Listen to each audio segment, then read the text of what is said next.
Angkas sa motorsiklo patay sa aksidente sa Angeles City. Tutukan sa report. Patay ang babaeng nakaangkas sa motorsiklo matapos magulungan ng truck sa barangay Balibago, Angeles City. Sugatan naman ang driver ng motorsiklo.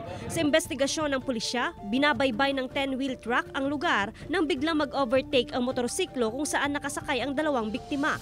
Yung driver at saka yung backride natumba ngayon doon sa gitna ng truck. Kaya nung continuous moving yung truck, yung likod na gulong ng truck, nasagasaan yung backride. Nagkarambola ang nasa 5 sasakyan na kinabibilangan ng isang truck, mga tricycle, kotse at motorsiklo sa Kalasyaw, Pangasinan. Ayon sa mga saksi, nawalan umano ng kontrol sa manibela ang truck driver sa kalsada pa lang kaya nabangga nito ang isang kotse, motorsiklo at tricycle hanggang sumadsad sa terminal ng tricycle kaya nadamay din ang ibang sasakyan. Nasira rin ang ilang produkto na nakadisplay sa lugar.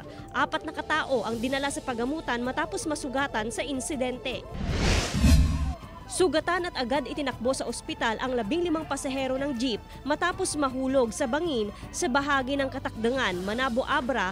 Ayon sa inisyal na investigasyon ng pulisya, galing sa bayan ng Bangged ang jeepney at pauwi na sa bayan ng Buklok.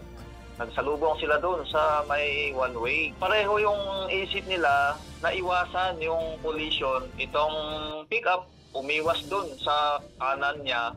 Ito namang jeep pilit iniwas doon sa kanan. Kaya doon, na-shoot doon sa may bangin. Joan Punsoy, One North Central Luzon.